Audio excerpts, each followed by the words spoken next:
Bonjour, Kevin Wilfer, entreprise ITG, dirigeant d'une entreprise de secondes œuvres spécialisée dans la plaque de plâtre, l'isolation par l'intérieur et les faux plafonds.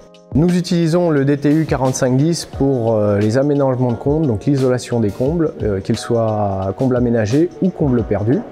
Le domaine d'emploi du DTU concerne donc l'isolation de combles aménagés ou de combles perdus dans des locaux résidentiels ou non résidentiels. Les produits concernés par ce DTU sont les laines minérales en rouleau ou en panneau. Donc laines minérales, ce sont des laines de roche ou des laines de verre. Les points de vigilance en comble aménagé sont de s'assurer de la nature du support pour poser nos ouvrages, ainsi que le type de couverture, les méthodes de ventilation de cette couverture, et surtout s'assurer d'intervenir dans des milieux hors d'eau, hors d'air, et dans un bâti qui n'a pas subi d'infiltration d'eau ou de moisissure ou d'autres pathologies liées à la structure. Le pare-vapeur, il doit être installé suivant certaines conditions qui sont décrites au DTU 4510, où tous les cas de figure sont repris.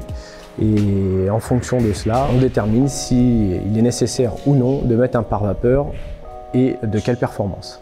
Le type de pare-vapeur qui sera mis dépendra du type de conditions.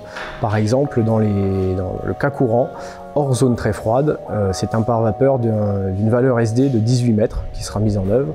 Et dans les zones très froides, ça sera un pare-vapeur d'une valeur SD de 57 mètres. Dans les régions montagneuses et outre-mer, d'autres spécificités sont prévues pour ces régions.